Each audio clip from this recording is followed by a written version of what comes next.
What happens when a country owes billions of dollars and can't pay on time? Does the lender simply wait? Or does it negotiate something much bigger behind closed doors?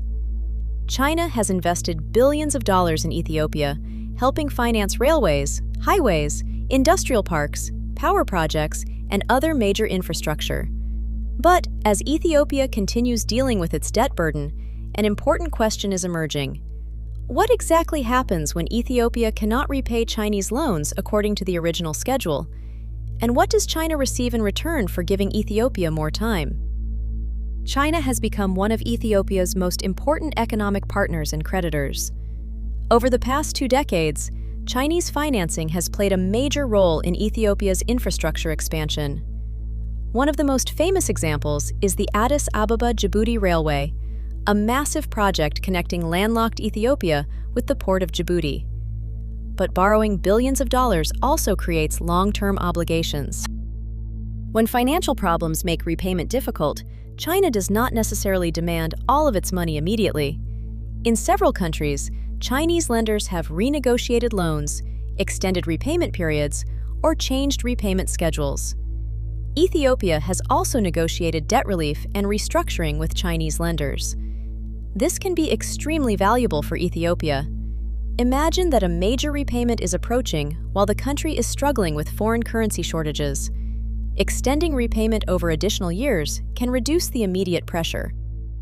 But there is another side to the story. What exactly is negotiated when these extensions happen?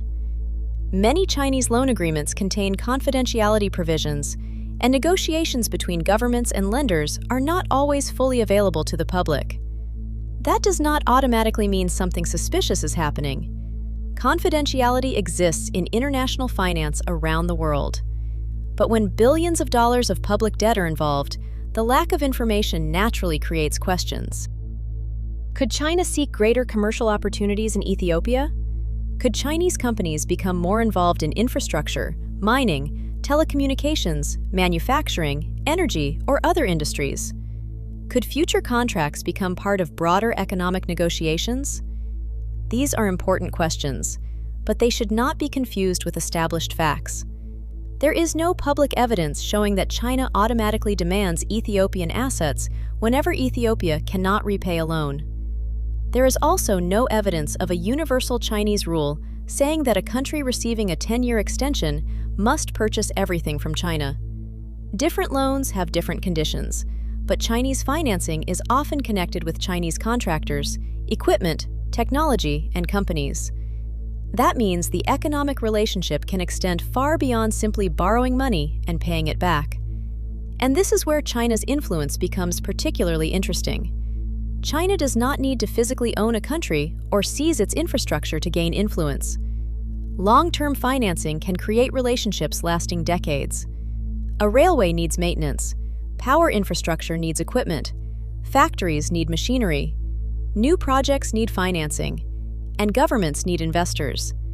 If Chinese companies are already deeply involved in these sectors, every new agreement can potentially strengthen China's economic position. For Ethiopia, however, China is not simply a threat. China has financed infrastructure that Ethiopia desperately needed at a time when obtaining billions of dollars from other sources was difficult. Roads, railways, industrial development, telecommunications, and electricity infrastructure can help Ethiopia become a stronger economy. The real question is whether Ethiopia can use Chinese financing while protecting its own long-term economic interests. This matters even more because Ethiopia sits at the center of one of Africa's most strategically important regions. With more than 100 million people, a rapidly changing economy, and access to international trade through neighboring Djibouti, Ethiopia is enormously important to the future of the Horn of Africa. China understands this. So do the United States, Europe, Gulf countries, Turkey, and other international powers. That means Ethiopia has something extremely valuable: competition for access to its market. Instead of becoming dependent on one country, Ethiopia could potentially use that competition to negotiate better deals, attract more investment, and develop stronger connections across the Horn of Africa. Greater regional economic integration could make Ethiopia, Djibouti, Somaliland, Kenya, and their neighbors, more powerful negotiating partners internationally. But transparency will remain important. When governments borrow billions of dollars, citizens ultimately carry the consequences of those decisions. If repayment is extended for another 5, 10, or 20 years, the public should understand what was agreed, what Ethiopia gained, and what obligations future generations will inherit. China's relationship with Ethiopia is therefore much bigger than a simple story about debt. It is about infrastructure. It is about trade. It is about influence. And ultimately, it is about who will help shape the economic future of one of Africa's most important countries.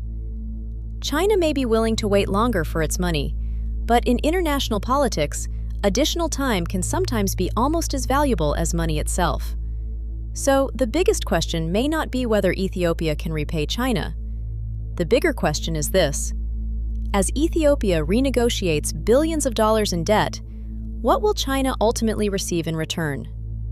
Subscribe to Horn Daily for more stories about Ethiopia and the changing Horn of Africa.